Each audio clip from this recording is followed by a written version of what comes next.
You're listening to the Hour of the Time. I'm William Cooper. And I'm Carolyn Nelson. And right off the bat, folks, we've spoken to our supplier, and we are back in the food storage business, and this time I hope you take advantage of it. Only unfortunately, if you don't hurry, you're going to pay a lot more, and that's the truth. Remember, last summer had all the flooding in the Midwest, killed a lot of crops, had widespread drought across the Midwest and all through the South, and if you've been noticing in the supermarket, food prices are going up steadily. They will continue to go up because there is becoming a shortage of certain supplies of food. Now, I'm not going to do it like we did last time. Last time we invested a lot of money in flyers and circulars and all this stuff to let you guys know what was in these food storage packages. And I guess altogether we spent close to $1,000. Not one person purchased any of it. We offered the same food that everyone else offers, stored the same way in enameled cans, nitrogen packed, just like everyone else offers, the same quality food, dehydrated, and at a much, much lower price than you can get anywhere in this country. Bar none, ladies and gentlemen. It happens to be a fact. So what we're going to do is once a week we're going to offer something at a special price. If you want it, you got to buy it. Your envelope has to be postmarked within that week. If it's not, we will send your money and your order back to you. It must be postmarked in the week that we offer it. Otherwise, you pay retail price. We're not going to play around with you anymore. We did it for you. We invested a lot of money for you. We made it available for you. Nobody took advantage of it. The minute we stopped, everybody wants it back. So now we got it back. We're going to do it this way. We're going to tell you what's in the package, what we're offering, and what the price is. And if you want it, you must send your money, and it must be postmarked within that week that we offer it. If it's not, you pay the retail price after that until we offer it again if we do. And as long as people take advantage of what we offer, we will continue to offer. The minute that people stop taking advantage of these special bargains on these food storage packages, then we will stop offering it. We're serious about this, folks, and all of you can sit on your butts out there all you want to. We are not going to eat it in our pocketbook because you're vacillating or you don't understand what's going on or whatever your problem happens to be. It just irks me that we spent that much money. Nobody bought any of this. The minute we stopped offering it, you all want to know why we stopped and you want to purchase these packages. Well, here they are. We're going to offer one item per week at a special price. It'll be cheaper than you can get it anywhere else in the United States of America. And unless you go out and find suppliers that will sell bits and pieces of this and you package it yourself, you're not going to find a cheaper price, folks. So tonight and through next Thursday, if your order is postmarked either today, tomorrow, or any day between now and next Thursday, and that includes next Thursday, folks, you can have this, what we're going to offer tonight, and it's what people need the most. So we're going to start out with this, give you an opportunity to pick it up real quick. We're going to offer 1 year food supply for a full family of 4 people. 1 year food supply for a full family of 4 people. Now that means that this will adequately furnish 2 people with 2 years food supply. There are 37 cases. The shipping weight is 1,078 pounds. The retail price is $2,000 $768. That's the retail price. We will give it to all the listeners of this program starting tonight and through next Thursday for $2,268. That's $500 off. For CAGI members, $2,000. That's $768 off. Now, if you can beat that deal, go buy it. If you can't, get off your butts, quit complaining, and order it now. You've got until next Thursday to order it. Now, let me tell you what's in the package so you'll know. This is called the family unit. It's 1 year supply for 4 adults or 2 years for 2. Now, if you have children, this food will last longer. 36 cases of number 10 cans plus a sprouting unit, which makes a total of 37 cases. Shipping weight is 1,078 pounds. The volume is 35.2 cubic feet. The amount of water that you need to store to be able to reconstitute this food is 545 gallons, or if you can't store it, you need to be able to obtain that water when you need it over that period of time. Now remember, the 545 gallons of water are used to reconstitute the dehydrated food over a 1 year supply for 4 adults or 2 year for 2 adults.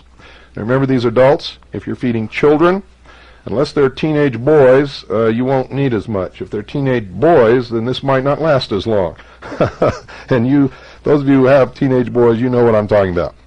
In the number 10 cans, you'll get 2 of fruit mix, 2 of applesauce, 2 of apple slices, 2 of raisins, 2 of banana slices, 2 of potato granules, 2 of corn, 2 of carrot dices, 2 of tomato powder, 2 of onions chopped, 2 of peas, green garden, 2 cabbage, 2 of bacon bits, 6 of beef, 4 of chicken, 2 of gelatin fruit flavor, 2 soup base, 2 peanut butter, 2 margarine product, 2 cheese blend, 2 of salt, 24 of instant non-fat milk, 24 of regular non-fat milk, 12 of pinto beans, 12 macaroni, that's elbow macaroni, 12 with rice.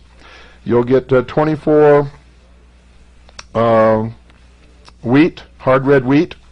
You'll get 24 of whole wheat flour, 24 cracked wheat cereal, 12 of white sugar. You'll get, and 2.5 cans, folks. You'll get 2 with mung beans and Alaska peas, 2 triticale, 2 lentils, 1 complete cookbook for cooking and reconstituting and cooking dehydrated food, 1 sprouting tray, 80 lids for number 10 cans, and 3 lids for number 2.5 cans. Recommended water storage, again, is 545 gallons. Contains 36 cases of number 10 cans, totaling 216 cans in a sprouting unit, plus the number of 2.5 cans that I read off for you. Now, I'm going to tell you again, you can't get this deal anywhere else in the United States. If you can, buy it. If you can't, then buy it from us right now, between now and next Thursday. After next Thursday, that unit will not be offered. We'll offer something else. And we'll just go down the list until we've offered whatever suits you. But for those of you who have been looking for a year's supply for a family of 4, or 2 years for 2, and remember these are adults, you cannot beat what I have just offered you. Remember, if you're not a CAGI member, regular listener to this program, that's a $500 discount off the retail price. Now, I can't do better for you. So don't give me the sheeple whining crap that I get all the time. If you want it, get it. If you don't call up and whine. Don't tell me that I don't want to hear anything, okay? After our experience when we first offered this stuff and the money that we put out, I don't want to hear anything except if you want it, order it. Otherwise, just shut up, okay?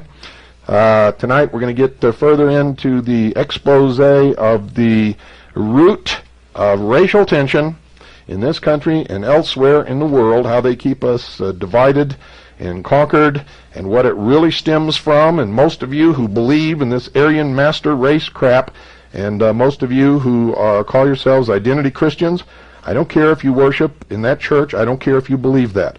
The only people I care about are people who are racist, who want to kill other people who don't look like them, or hurt other people who don't look like them, or get rid of them or something. Those people I will oppose forever. I will protect your right to worship at whatever altar you wish to worship at, as long as you wish to worship there forever. I don't care. That's your business, and it's your right in this country. We believe in that right. That's the only way that it can be. Otherwise, you're going to have a state that has a state church, and we're all going to have to conform to that. That's exactly what the New World Order is going to be. But you're all going to find out that you are the victims of people who have a hidden agenda. And most of your preachers and ministers who are teaching you this crap and feeding it to you are members of these secret societies, and they are promoting Zionism. Zionism. For behind Zionism is not Jewish. Folks, it's not the Jewish people. They're being used. They're going to be sorry that they're allowing themselves to be used. For behind the Zionist movement are the British Israelis. The people who believe that they are the master race, that they are the lost 13th tribe of Israel, that they are the people who are going to inherit the world, and the rest of us are going to be their slaves. And if you don't believe that, you just listen. Don't go away. I'll be right back. And ladies and gentlemen, if you'll check your history, you'll find in the accounts left by the Romans as they sent their legions up into Europe to conquer the Celts, the Picts, the Gauls, and the Germanic tribes, they describe very clearly what they found there. And what they found, ladies and gentlemen, was nothing that even remotely could ever be misinterpreted as any remnant of any of the tribes of Israel. It is clear what they found were primitive tribesmen. Some of them were gentle and not warlike and were easily conquered by the Romans. They had no root of Hebrew in their language. Period. None of them anywhere. Most of them, however, were fierce tribesmen, many of whom went into battle naked, covered with mud, screaming like banshees, and had no mercy for anything. Their women would come along behind them and pick whatever was worth anything off the bodies of the dead, and there are accounts that they would even eat parts of the bodies of their slain enemies. The Germanic tribes were so fierce and so primitive and so pagan that the Roman legions were constantly on battle at that frontier and never did completely conquer the Germanic tribes. The Celts, what were known as the Gauls, what were known as the Picts, most of them were conquered by the Romans. Some of them were incorporated into the Roman Empire and paid taxes to the Romans. All of this is on record. Of course, the Romans brought their religion into those regions, and coupled with the pagan religions of those peoples, new legends and new myths, new metaphors began to evolve. And eventually, as the Roman Empire became the Catholic Church and the Roman Emperor became the Pope, the Catholic religion was introduced and mixed with many of these legends and fables and metaphors.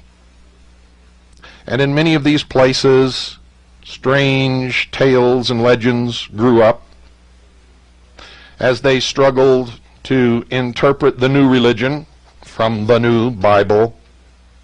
They began to create legends, stories that never happened and were never recorded before that time in their history, nor in the history of the Romans in their interaction with them. Now, these legends did not become prominent, and nobody paid any attention to them, and you will not find any record of them until the Normans gained power in England. When the Normans gained power in england, the secret societies began to front for the Norman cause. And a whole legend was created, and scriptures were found to back it up, that the Anglo-Aryan race was the lost 13 tribe of Israel. None of it stands up under any scrutiny, either historically or scripturally. But I hear on the radio, and I see and read in pamphlets and books, all of the bent and warped scriptures and references and the out-and-out lies of the history that try to convince people to back this up. Because this will carry you into the New World Order, and whether you realize it or not, any of you who cling to this and promote it are promoting the New World Order. You are helping to destroy the United States of America, the Constitution and the Bill of Rights and freedom for all of us. And you had better get your head on straight and quit listening to those who are misleading you. It is a heady whine to think that you are somehow better than others, that you are a master race destined to rule the world, and that when Christ comes, you will be the chosen people, and everyone else will bow to you. It is a lie, ladies and gentlemen, and when you front those ideas, and when you espouse those beliefs, you are in effect, if you are a Christian, calling Jesus Christ a liar. And I suggest you go back and read his words. For he never made any distinction between classes of people. He never rejected anyone, nor did he run after anyone who passed his teaching on the road and tried to force his teaching down their throat. It never happened. Never, not once. He accepted anyone who came to him, no matter their race, their color, or their creed. No matter their station in life, whether they were a prostitute or a nobleman, it made no difference to Jesus Christ. And his formula for acceptance into the kingdom of heaven was simply this: whomsoever believeth in me shall have everlasting life.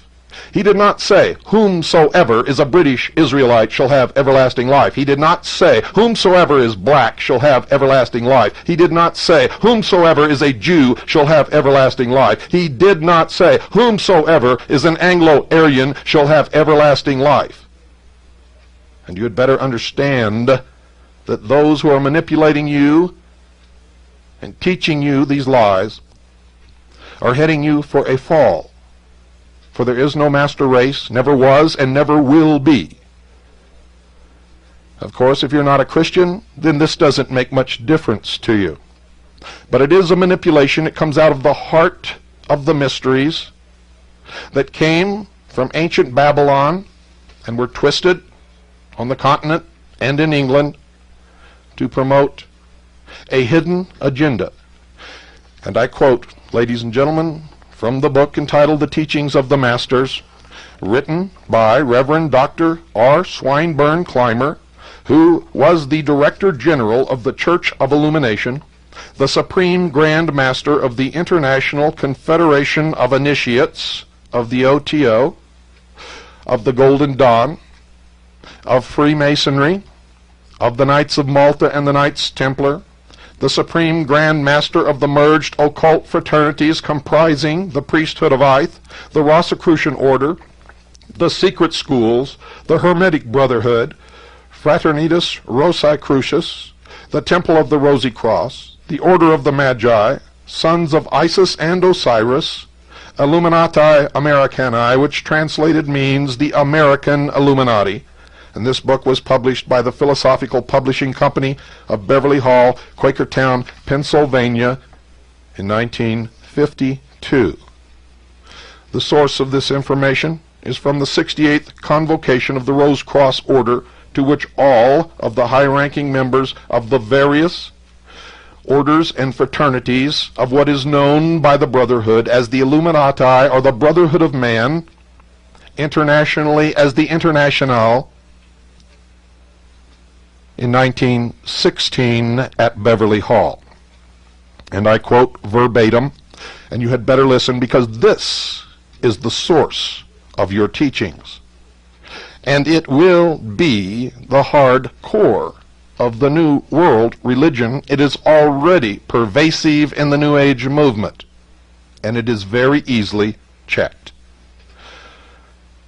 I quote, "The source of the mystical teachings of the New Testament could offer no other interpretation of the symbolism of the young republic than the ancient pyramid, its copestone and glory, significant of the descent of the New Jerusalem for the one side, and the eagle and the ever-repeating 13 of Manasseh, 13th, or lost, torn away tribe of Israel, and the son of Joseph, the Britons, who was separated from his brethren in Egypt in the parting asunder of northern Israel from southern Judah."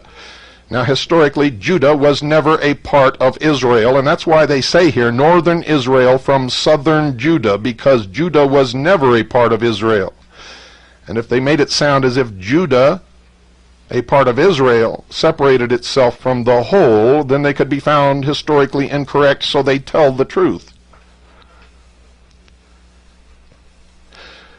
The parting asunder of northern Israel from southern Judah, never again to become part of Judah, and the first to cross Europe in the search of the legendary isles afar off, to re-establish the ancient Gentile throne of Israel at Tava in Ireland.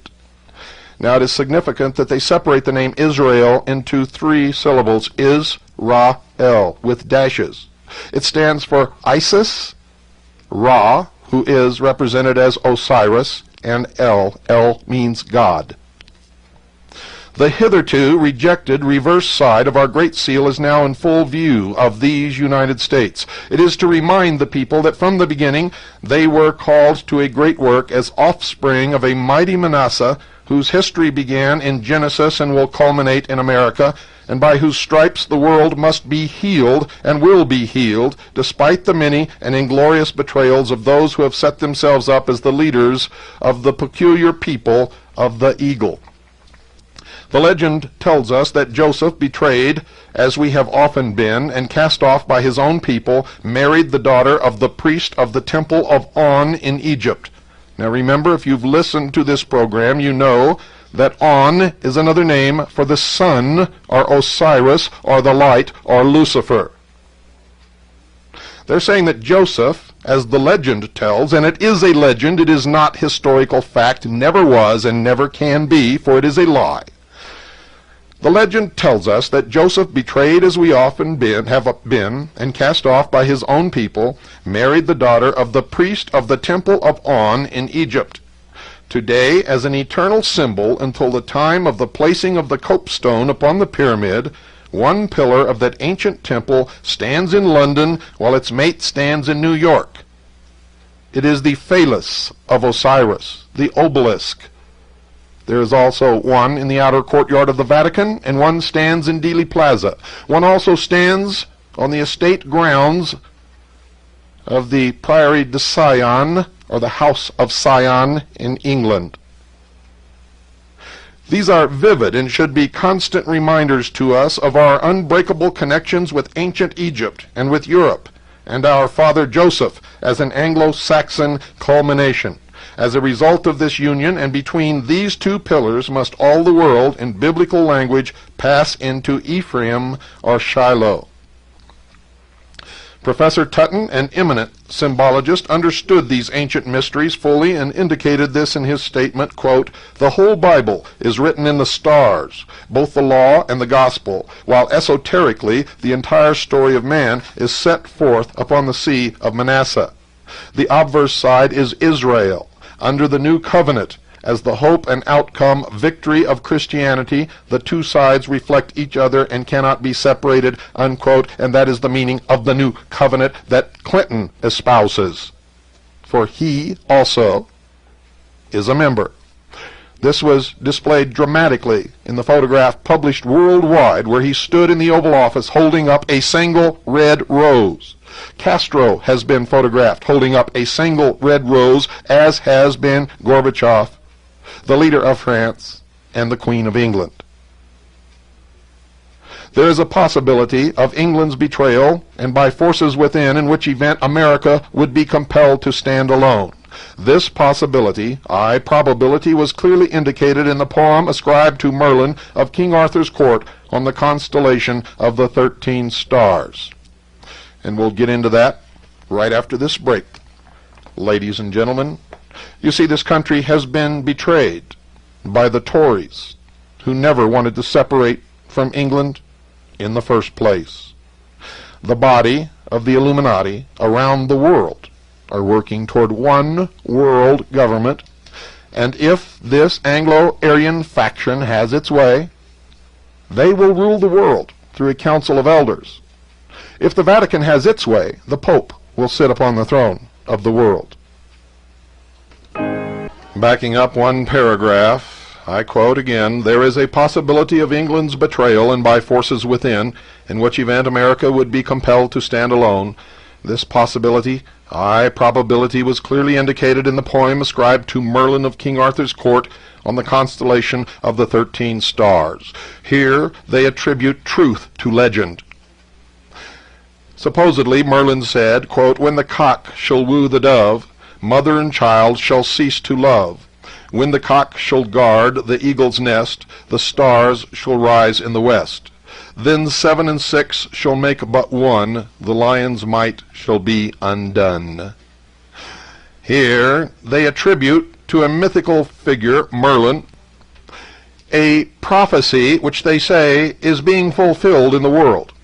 Quote, "When the cock, or France, shall woo the dove," which they say is America, "mother and child shall cease to love." In other words, rebellion of her colonies against England. "When the cock, France, shall guard," in other words, France's aid to the eagle's nest, which is the United States or America, "the stars," which they say are our constellation of 13, "shall rise in the west. Then 7 and 6 shall make but one, e pluribus unum," is their interpretation, "and the lion's might shall be undone." This prophecy has been rapidly coming to pass since the Second World War. The English, the Anglo-Saxons, have permitted enemies within her borders, many of her own race, to gain control of her finances and institutions and replace what might be correctly termed Druidic Christianity, and that's exactly what it is. It is a perversion of true Christianity. In fact, when you hear what it really consists of, you will discover, ladies and gentlemen, that it is not Christianity at all, but the remnant of the old pagan Druidic and Germanic and Gaul-Pict religion, mixed with a little mixture of Christianity, using this lie, this legend of Joseph, to make them in to a master race. These are the same people who just prior to World War II attempted to turn England into an ally with Hitler. You see, Druidic Christianity is a godless atheism, really. They say, unless the English wake up, the lion's might will certainly be undone, and the old saying, "there always will be in England," will be proven unfounded. The stars upon our seal are set in the form of a 6-pointed star, or the double triangle, symbolic of the perfectly balanced man. After the downfall of Egypt, this was called Solomon's seal, and that is a lie. It was never called Solomon's seal until it was adopted by the Jewish people as their symbol sometime in the 16th century, ladies and gentlemen. They say, but the ages before that it had its place in the temples of the greater mysteries, and that is true. That's exactly where it comes from, indicating that the physical man and the spiritual man had attained equilibrium, and that the Son of Man had indeed become the Son of God. Now, bear in mind that that is not a reference to Jesus Christ. At each point of the star was placed the symbol of an order which symbolized arcane wisdom. And because of the presence upon the altar within, no man might enter into the Holy of Holies, or innermost chamber, with safety to himself, save he who had attained to philosophic initiation. And that is the true definition of Solomon's temple within the Masonic lodges and the lodges of all of these other liars and deceivers. For the temple of Solomon that they discuss has nothing to do with the Christian religion or the Jewish religion, but lies within each of them according to their own definitions. I continue. The special or spiritual symbol of America, aside from the pyramid and eagle, is the white rose, identical in its meaning to the white stone of legend and primitive masonry. For the meaning and the history of the white rose, study the War of the Roses, and you will find your eyes opened as to who is really behind this and what it really means. I continue. The constellation of 13 stars was in early drawings set in a wreath of white roses, showing that the early designers were fully aware of future American individual spiritual development, and that is a lie. Our forefathers were not a part of this. They are the ones who broke away from England, ladies and gentlemen. This is a perversion of their beliefs. They certainly were members of the secret societies and the Illuminati, and they were working toward the great work of one world government, but not under Anglo-Aryan rule. You see, our forefathers truly believed in their day of the brotherhood of man, meaning all man at some point in the future, standing upon an equal keel at birth and making for themselves what they will through individual responsibility. They really wanted this nation to succeed, but they knew in their hearts, because they understood human nature very well, that we would abdicate our responsibilities and our freedoms and would become slaves, and they would have to institute some kind of government to control the mob. Their aim was to topple the churches and states that existed in their world and bring about a true freedom of mankind, hoping that this would be it, but giving us all the tools to either make the experiment succeed or fail, for man should, they believed, and I believe also, get what he deserves. The design is now drawn in white clouds, showing that the spiritual nature of America is beclouded, or under a cloud for the moment. These clouds are shadows symbolizing the confusion of the present era, will gradually be replaced by bright sunshine, symbol of light, enlightenment, clear perception, and understanding. Solomon's temple was the design of the perfect man. Perfection is the ultimate of every man, unless he chooses ignoble defeat. The Bible, like the arcane teachings of the greater mysteries, tells us of the three-cornered copestone which was prepared to finish the pyramid and the temple, but was rejected and later became the headstone of the corner. Genesis tells us of one Joseph, the keeper of the stone of Israel, and I might remind you that Isis was also called the stone. It was because of the Magian or Holy Grail teachings that the Britons crossed Europe to Ansareth, land of betrothal. They quote Esdras 11-13. Folks, can you find a book of Esdras in the Bible? Of course not. They will quote anything that furthers their perversion and their lie. They say they crossed Europe to Ansareth, land of betrothal, in search of a land where they might keep God's worship pure and undefiled. Hence, through Joseph, who was separated, cast out, or sold by his brethren, we inherited the white stone of all Israel, the copestone of the pyramid and of Solomon's temple, that rock upon which the initiate Nazarene reminded Peter he should build God's church. Oh my, oh my. The rock or foundation of spiritual unfoldment within each individual, and against which in the ultimate the gates of hell should not prevail. What this true church really is made plain in, quote, "My little children, of whom I travail in birth again until Christ be formed in you." Now they call Christ the Christos. Be formed means awakened in their language, and they reference Galatians chapter 4, verse 19. The one single word offers us the key to the entire mystery of the church and of man's ultimate goal. To travail is to suffer in giving birth. This birth is in or within us. It is the, quote, "Unless ye are born of the Spirit, as ye have been of your mother's womb," unquote, you shall in no wise be able to enter the kingdom of heaven of biblical and mystical lore. This being the law which governs the universe as it governs the drama of heaven, which is the old cosmology worshipped at places like Stonehenge, it was in keeping that an Englishman, a master of heraldry, should give to the young republic during its struggle to separate from the mother country, as does the child from its mortal mother, the design for not only the work of the true Christic or Christos Church, I refer you to the Christic Institute, which just is another branch of these perversions, but also the design for the Great Seal, which would express the whole future of the new country's work as a world leader and exponent of the teachings of the new church and of the Holy Grail.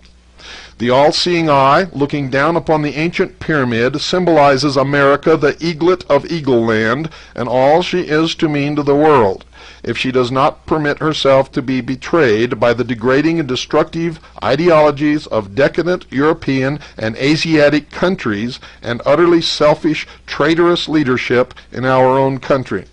This emblem, the eye, is as ancient as man's appearance upon the earth, being found upon the Egyptian, Greek, and Chaldean monuments. And I'm sure, ladies and gentlemen, they knew that it meant America back in those days. Yeah, you just keep thinking that, fools. This is beyond understanding how intelligent people can fall for these scams and be so manipulated by someone who comes along, flashes some kind of a certificate that he went to some kind of a school that taught him how to understand the Bible, and he preaches this perversion, and people fall right into line and believe it as fact simply because this person told them to. If you follow them around long enough, you will follow them to the doors of the lodge of one of these secret societies, I can assure you. This emblem, the eye, is as ancient as man's appearance upon the earth, being found upon the Egyptian, Greek, and Chaldean monuments, while the Arabians looked upon it and named it the highest and holiest name of God, and with hushed voices whispered, "I am that I am." And that is what Elizabeth Clare Prophet preaches in Montana. The triangle about the eye stood from the most ancient days as the emblem of the Trinity. Now get this, folks, because this is what their Trinity really refers to. The triangle about the eye stood from the most ancient days as the emblem of the Trinity, Osiris, Isis, and Horus, progenitors of humanity, Father, Mother, and the Mother they call the Holy Ghost, and Son. It is the seal of the eternal law of the three of the universe, and the watchful guide to those who awaken and walk in the light. Quote, "I will instruct thee and teach thee in the way which thou shalt go. I will guide thee with mine eye." Unquote. Psalms 32, verse 8. The legend symbolized by the pyramid is esoteric, given in numbers, measures, and weights. In these may be read the history of ages already completed and the prophecy of those yet to come. I refer you to ICE, the ultimate disaster, 5-5-2000. That's the name of the book, 5-5-2000, ICE, the ultimate disaster, by Richard Noon. I'll refer you in that book specifically to the interview with Tom Valentine, where he parrots this exact same philosophy. I also refer you to his book about the pyramids, I forget the name of it, and his other book, The Life and Death of Planet Earth. I was thinking of a book written by Hal Lindsey. But Valentine's book is The Life and Death of Planet Earth. You'll find this same philosophy espoused throughout, and you will find him on Radio Freemasonry, running you around in circles, chasing your tails, even now. Throughout the past ages, each with its leader, runs the legend of the Stone Kingdom cut out without hands. Now remember, throughout all past ages, this legend, this story, this perversion has been repeated throughout the pagan religions since the beginning of time, when man first looked up and equated the sun with the power of God.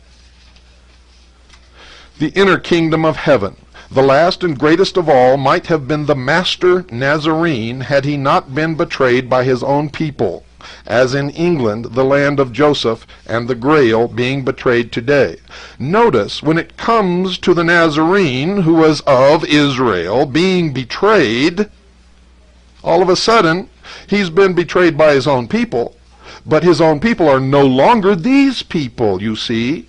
That's blamed on the Jews, but yet they claim to be of the tribe of Israel. What hypocrites, what liars, what deceivers, what perverters, what manipulators.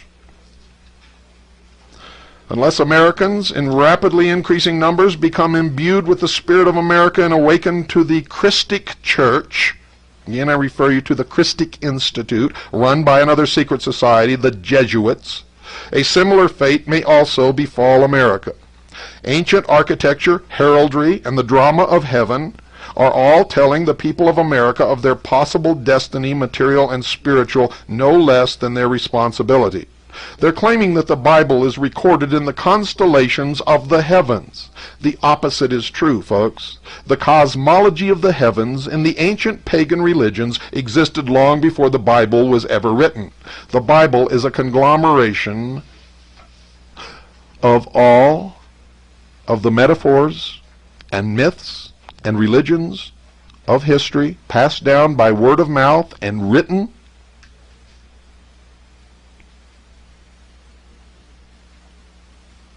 particularly the ones adhered to by the Hebrew race.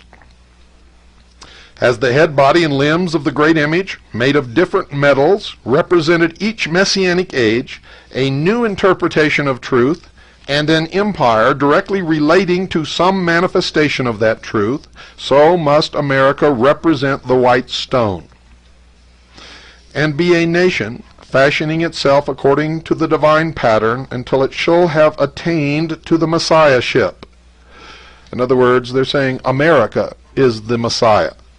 Spiritual leadership. According to them, Christ is coming back to the earth, but not in a physical body, and he never was a divine human being, God incarnate in the flesh on this earth. Instead, it's an office that can be held by anyone, and in the new age it shall be held by the new root race. In other words, they say that America represents the white stone, and it should be a nation fashioning itself according to the divine pattern until it shall have attained to the Messiahship, spiritual leadership over all nations, overshadowing all that has preceded it. Quote, "This cannot be accomplished until each citizen shall throw aside the veil of ignorance and superstition and see no longer as through a glass darkly, but face to face, when Judah shall no more be permitted to vex Israel, nor Israel envy Judah, but labor in harmony that the Lord's law be fulfilled. If this be not done, both may be destroyed, as have been many nations before them." Remember, the symbol of royalty in England and of England itself is the lion. It was also the symbol of the tribe of Judah, and it was the symbol of ancient Babylon, in particular Nimrod, the hunter. I continue, the time spoken of by Isaiah the prophet has come. It is a time when the learned intellectual cannot read the book because it is sealed as Greek to them, nor the unlearned because he is unlettered.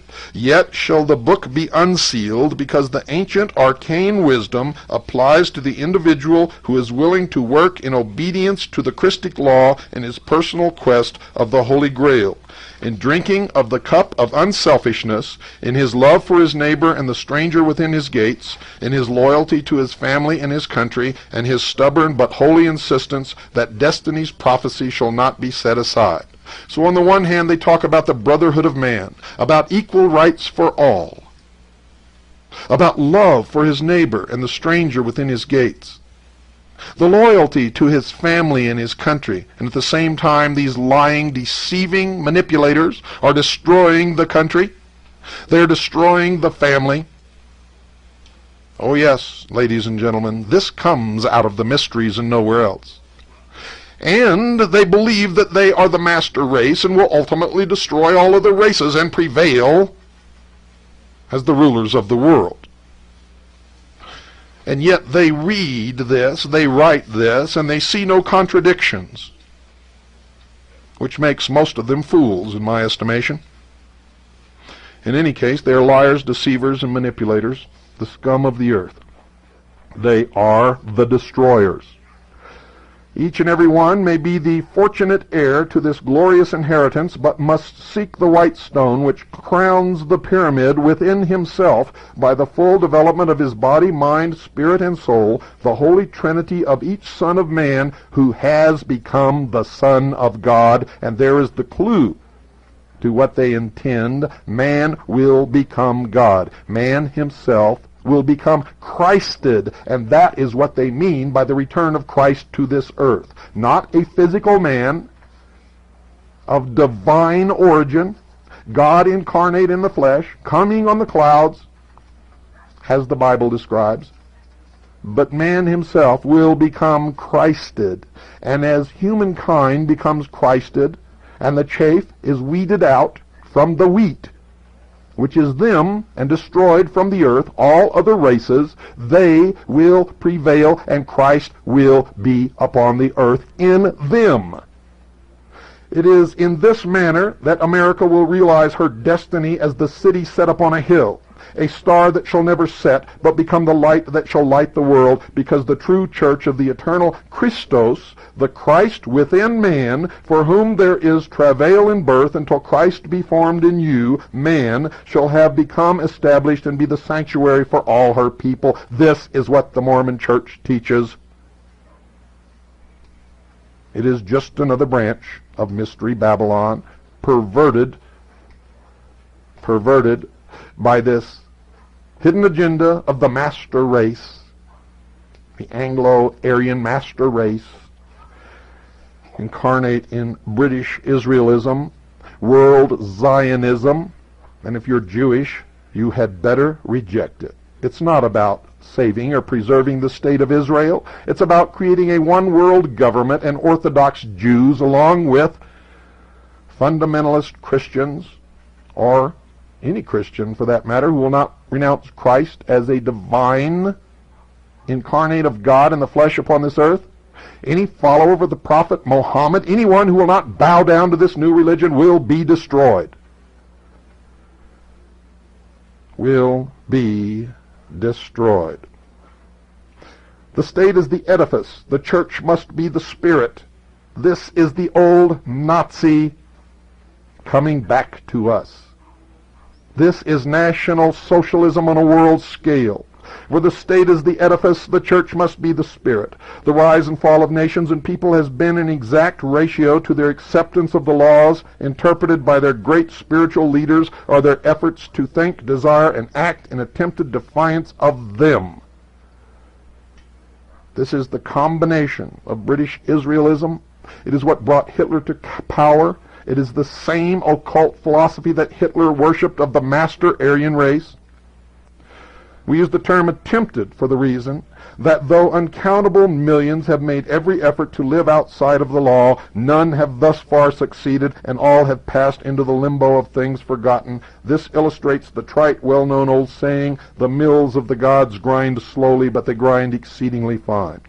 Nearly 2,000 years ago, the world as a whole had come to a sorry pass. Selfishness was rampant. God was all but forgotten. Men lived by greed and at the expense of one another. The few were the masters, spiritual and material, of the many, and only a few were able to recognize the light of God. It was a time very much like our own today, when selfishness and desire for conquest were the ruling passions. Some of you old enough may recognize the ravings of Father Coughlin. Then, as always happens in exemplification of the eternal law, there came one who was to walk upon the shores of Galilee, a just and honorable man, for they attribute no divinity to Christ. One without selfish motive, one who did not seek to establish an earthly kingdom, but instead a heavenly kingdom on earth, in which all who so desired and were willing to make the effort might enjoy the good things of earth. Do you hear that?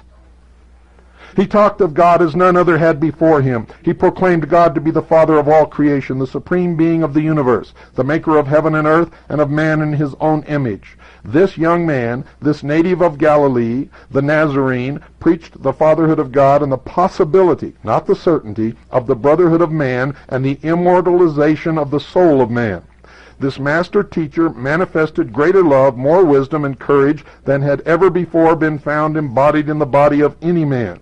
He possessed the desire to serve mankind as had none other before him. He taught the simplest, grandest, and most sublime doctrine or concept of life that ever fell from human lips. Yet despite the services he was ready and willing to render to his fellow men, and the soul-inspiring doctrine he taught, the people of his day, except for a very few, misconstrued his teachings, ridiculed his concepts, and finally crucified him.